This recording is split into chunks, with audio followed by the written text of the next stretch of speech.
त्याच्यानंतर कोणीतरी फोन केले, यंत्रणा हलवली, त्याच्यानंतर त्यांची केस घेण्यात आली आणि आत्ता 2 केसेस झाल्यात. अजून किती केसेस आहेत आपल्याला माहितीच देखील नाही.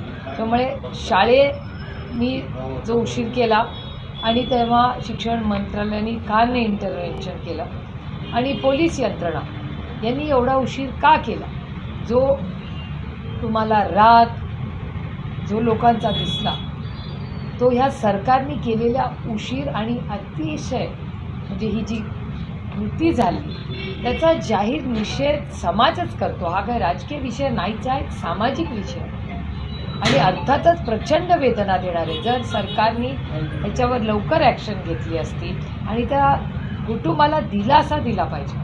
आत्ता त्या कुटुंबाला काउन्सिलिंगची गरज आहे. ती मुलगी एवढीशी आहे, तिला कदाचित कळलंही नसेल की नक्की आपल्याला काय होतंय, काय झालंय.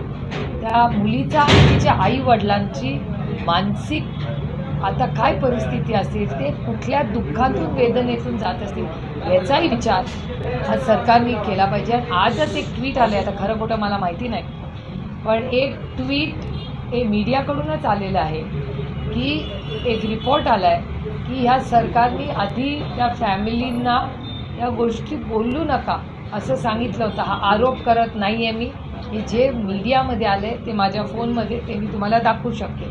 तर ह्याची चौकशी महाराष्ट्राच्या मुख्यमंत्र्यांनी करावी एवढीच माझी अपेक्षा. राज्यातील महिलांचा आक्रोश आहे, आम्हाला लाडकी बहीण नको, परंतु आमच्या ज्या मुलीवर अत्याचार हल्ला होतोय याची जबाबदारी प्रशासनाने आणि पोलीस प्रशासनाने घ्यावी अशी मागणी त्यांच्याकडून होती. सातत्याने होते की लाडकी बहीण योजनेचे 1500 रुपये परत द्यायलाही महिलांची तयारी आहे. मी अनेक तुमच्याच चॅनलवर महिलांना पाहिलेलं आहे, त्या म्हणल्या आमचे 1500 रुपये घ्या, परत देतो, आम्ही सरकारला 2000 रुपये देतो, पण आमच्या लेकींना सुरक्षितता द्या. त्याच्यामुळे लाडकी बहीण नको, सुरक्षित बहीण पाहिजे ही या समाजाची आज कोल्हापूरमध्ये एका बिहारी मुलीवरती असाच अत्याचार होऊन तिचा मर्डर झालेला आहे. मुख्यमंत्री देवेंद्र फडणवीस यांनी सुद्धा ते कबूल केलेलं आहे की पोलीस माहिती घेत आहेत, लैंगिक अत्याचार झाल्याची शक्यता त्यांनी सुद्धा निर्माण केली, तर पोलीस माहिती घेतात असं त्यांनी आता म्हटलं.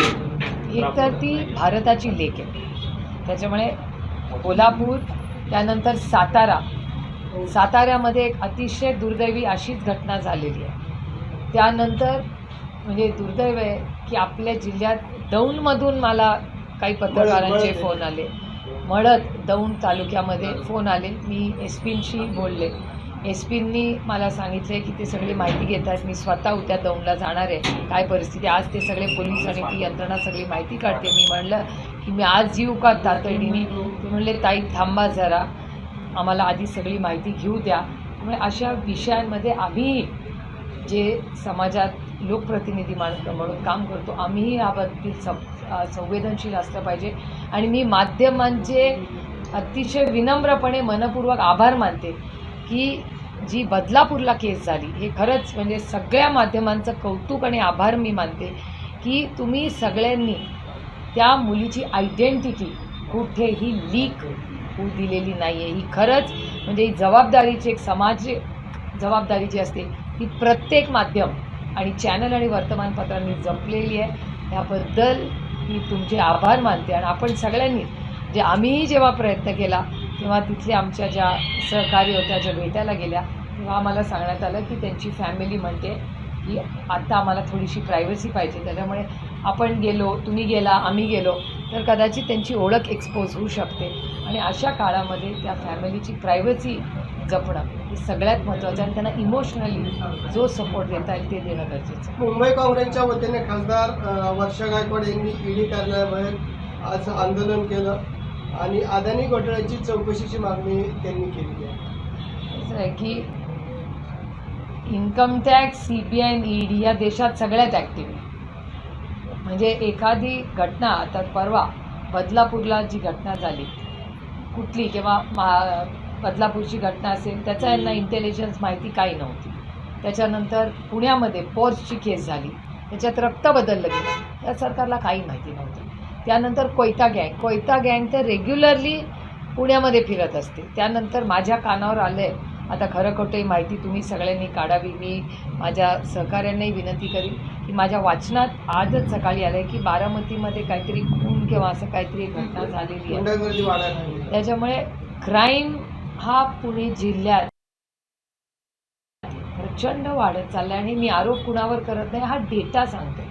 महाराष्ट्रामध्ये मिसिंग मुली ह्या वाढत चालल्या आहेत. त्यानंतर महिलांवर होणारे अत्याचार महाराष्ट्रात वाढत चालले आहेत. आणि केंद्र सरकारचा डेटा असं सांगतो की महाराष्ट्रामध्ये महिलांवरचे अत्याचार वाढत आहेत. हा माझा डेटा नाही, हा केंद्र सरकारचा डेटा, हा ऑफिशियल केंद्र सरकारचा डेटा आहे. त्याचबरोबर शेतकऱ्यांच्या आत्महत्या असते.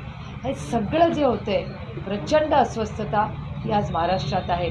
आणि हे दुर्दैव आहे की असंवेदनशील सरकार ह्याच्यात अजिबात बारकाईने लक्ष घालत नाही. कारण का 200 कोटी रुपये देऊन आज जी जाहिरातबाजी हे सरकार संपूर्ण राज्यात करतं आहे की लाडकी बहीण योजनेची पब्लिसिटी एकीकडे त्यांची चालली आहे, जेव्हा आमच्या लेकी त्या सुरक्षित नाही आहे, तिथे 200 कोटी रुपये खर्च करून हे नवीन बॅनर्स आणि काय काय करून हे राज्यात चाललं आहे. तेच 200 कोटी रुपये या राज्यातल्या शेतकऱ्यांना दिले असते किंवा आमच्या आशा अंगणवाडी महिलांना दिले असते, भगिनींना, किंवा पोलीस यंत्रणेला दिले असते, तर आपली कदाचित सुरक्षितता जास्ती स्ट्रॉंग झाली असती, जास्ती चांगली झाली असती.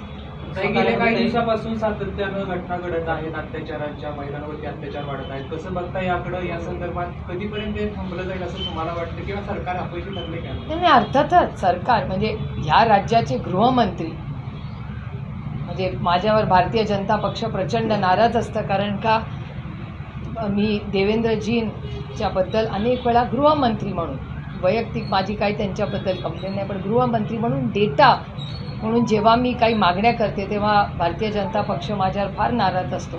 पण मी हे माझ्यासाठी करत नाही, मी न्याय मागते.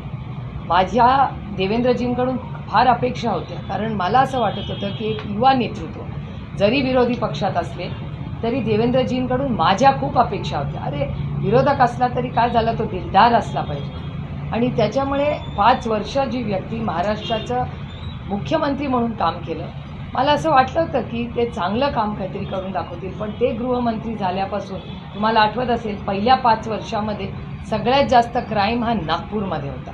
आणि तुम्हीच सगळ्या चॅनल्सवर म्हणायचा की Nagpur is the crime capital of Maharashtra, हे सगळेच म्हणायचे. ह्या त्यांच्या टर्ममध्ये क्राईम कॅपिटल ऑफ महाराष्ट्र आता पुणं झालं, जे शिक्षणाचं माहेरघर म्हणून महाराष्ट्राची मध्ये पुण्याची देशात एक वेगळी ओळख होती. आज सगळ्यात जास्त क्राईम, हे मला खूप म्हणजे दुःख होतं, वेदना होतात हे म्हणताना, पण पुण्यामधला क्राईम इतका वाढलेला आहे. आणि ह्याला जबाबदार कोण आहे? अर्थातच हे राज्याचे गृहमंत्री. कालही जेव्हा ही बदलापूरची घटना झाली, गृहमंत्री कुठे होते? दिल्लीला होते. कारण का हे राज्य हे दिल्लीवरनं चालतं. आता मंत्रालयातून चालतच नाही, सगळे महाराष्ट्राचे निर्णय हे दिल्लीवरनं होतात. आणि मिनिस्टर ऑफ स्टेट हे नाहीच आहेत गृहमंत्रालयात. त्याच्यामुळे गृहमंत्री जेव्हा दिल्लीला जातात तेव्हा इथे डिपार्टमेंट चालवायला कोणच नसतं. तुम्ही बघा, तुमच्याच चॅनल्सवर मी अनेक वेळा स्टेटमेंट्स बघते, तेव्हा देवेंद्रजी हे दिल्लीतून स्टेटमेंट देतात. त्या दिवशी मुख्यमंत्री पहिल्यांदा टी व्हीवर आले. सकाळी घटना झाल्यावर मला पहिला फोन आला. त्याच्यानंतर नंतर मला वाटतं उद्धवजी बोलले किंवा मुख्यमंत्र्यांचंही स्टेटमेंट लगेच आलं, सकाळीच आलं.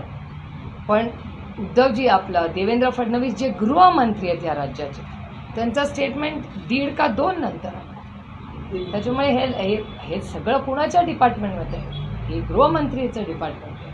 राज्यात महाविकास आघाडी घटना वाढतायत ताई, पण देवेंद्र फडणवीस म्हणतायत की महाविकास आघाडी सरकारच्या काळामध्ये सगळ्यात जास्त महिला अत्याचार घडले आहेत आणि त्याच्या घटना त्या काळात घडल्या. माझं म्हणणं आहे, एक जरी तर ती वाईटच कुणाच्याही काळात. हा काही डेटा नाही आहे की तुमच्या काळात झालं आणि माझ्या काळात झालं, हे वाईटच आहे जे होतं आहे ते. पण त्याच्यावर हे जे ट्रिपल इंजिनचं सरकार आहे, त्यांच्याकडे ईडी कशी जोरात चालते? इन्कम टॅक्स CBIने घरं फोडा, पक्ष फोडा, चिन्ह न्या, अशा वेळेस यंत्रणा कशी चालते यांची? पटापटापटा त्यांना पाहिजे तेव्हा शपथविधी होतात, तेव्हा पाहिजे तेव्हा ज्याच्या हक्काचा पक्ष तो काढून घेऊ शकतात, चिन्ह काढून घेऊ शकता, पक्ष ज्यांनी स्थापन केला ते काढून घेऊ शकतात, त्याची यंत्रणा सगळी चालते. पण जेव्हा महिलांची सुरक्षिततेचा विषय येतो तेव्हा तू मेमे करत बसतात. देवेंद्रजी तुमसे ये उम्मीद उद्धव ठाकरे आपसे ये उम्मीद. उद्धव ठाकरेंनी आज दुपारी प्रेसमध्ये आज सांगितलं की मुख्यमंत्री म्हणाले की आम्ही तात्काळ 2 वर्षाच्या आत त्या आरोपीला फाशी देतो. आपले उद्धव ठाकरे म्हणाले की खरंच याचे SIT चौकशी व्हावी, कुणा कुणाला फाशी दिली की दाखवा. मला असं वाटतं जर 2 महिन्याच्या आत जर माननीय एबीपी माझा, उघडा डोळे बघा नीट.